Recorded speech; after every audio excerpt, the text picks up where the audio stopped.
जब हम इस कहानी को पढ़ रहे हैं, परमेश्वर आज हमसे इस कहानी के द्वारा बात कर रहा है, तो प्रभु यीशु मसीह क्या निन्वे शहर वालों की चिंता करता है? क्या परमेश्वर अपनी प्रजा ही की चिंता करता है? नहीं, उसने यूहन्ना 3:16 मत्ती में नए नियम में दिया। जब यीशु मसीह दुनिया में आया तब दिया और तब दे करके उसको हमको बताया। तब अब हम ये भी बात कर सकते, परमेश्वर तूने अन्य जातियों पर दया की, अन्य जातियों को बचाया।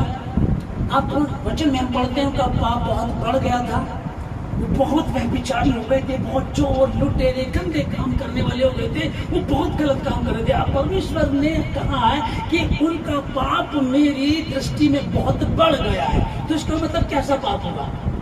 आज हम देख रहे हैं कितना बुरा हाल है ना, बाप बेटी के साथ, चाचा भतीजी के साथ, मामा भांजी के साथ कितना गंद चल रहा है, कितनी गड़बड़ी चल रही है दुनिया में, ये कितना अंधकार चल रहा है। तो सभी वैसा सही समझो, वैसा सही चल रहा है, ठीक है ना। अब हम कहें कि परमेश्वर तूने निन्वे शहर के दया दिखाई, उनको कहा और उन्होंने विश्वास किया, आप उनको क्षमा कर दिया। ओके, आपको कई बार लगता है ये मेरा भाई कभी नहीं सुधरेगा, ये कभी दारू नहीं छोड़ेगा, ये कभी गलत काम नहीं छोड़ेगा, कभी जुआ नहीं छोड़ेगा, सट्टा नहीं छोड़ेगा, ये मारपीट करता ही रहेगा, ये कभी नहीं बदलेगा।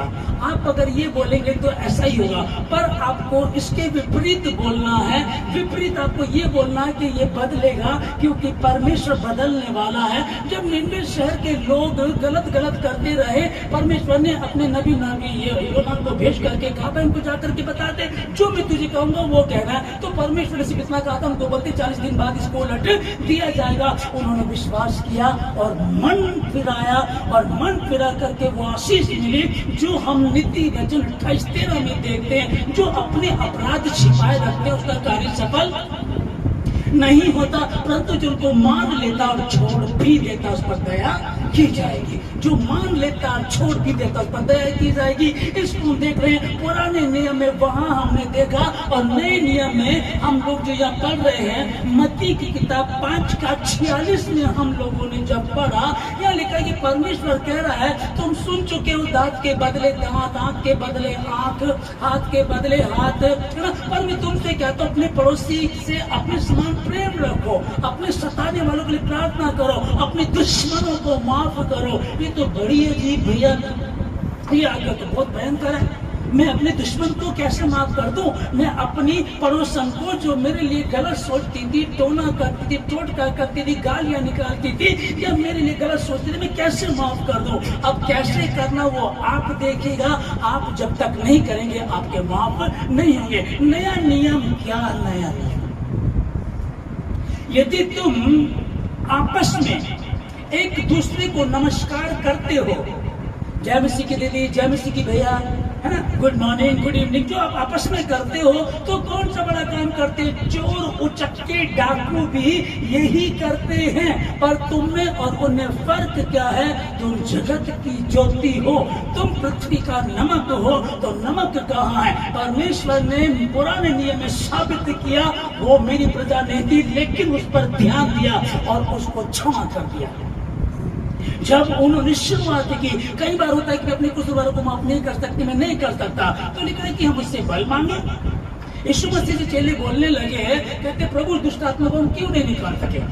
हमें बता, अपने विश्वास की कमी के कारण। तो उन्होंने कहा ठीक है प्रभु, हमारे अविश्वास का उपाय कर, हमारे विश्वास को बढ़ा, हमारे विश्वास को मजबूत कर।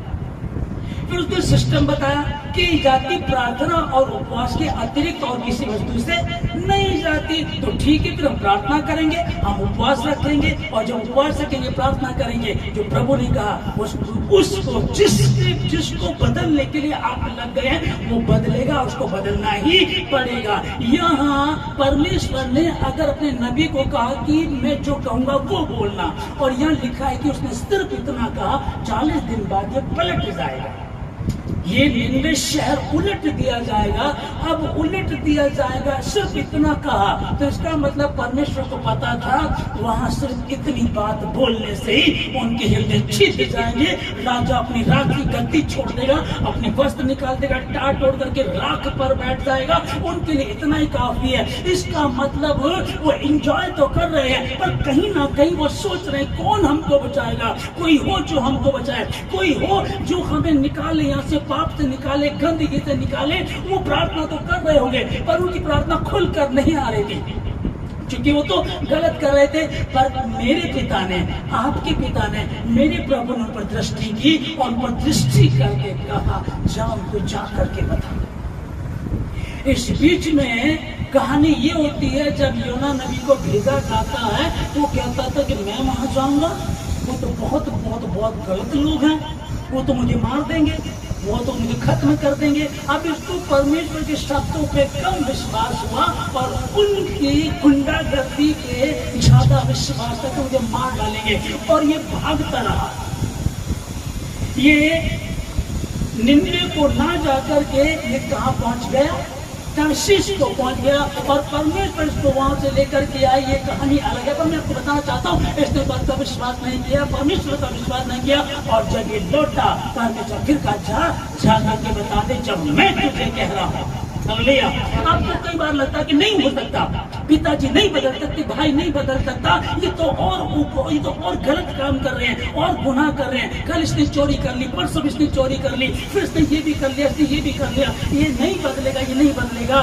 तुम क्यों कह रहे हो नहीं बदलेगा, तुम कैसे कह सकते हो नहीं बदलेगा। परमेश्वर वो लोग तो बहुत बुरे लोग हैं, वो लोग नहीं बदल सकते, निन्वे के लोग नहीं बदल सकते, वो तो बहुत गंदे लोग हैं, वो नहीं बदल सकते। और ये भागा कहां से भागा, परमेश्वर की उपस्थिति से भागा।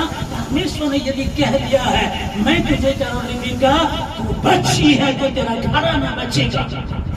मैं सुशील किससे कहना चाहता हूँ, परमेश्वर का वचन कह रहा, तूने जो विश्वास किया तेरा घराना बचेगा। जब वो अन्य जातियों पर भी अनुग्रह कर रहा, अन्य जातियों को बचा रहा, तो तेरा घराने के लिए लिखा है तू विश्वास कर तो तू और तेरा घराना बचाया जाएगा। तू बच तो तेरा घराना उद्धार पाएगा।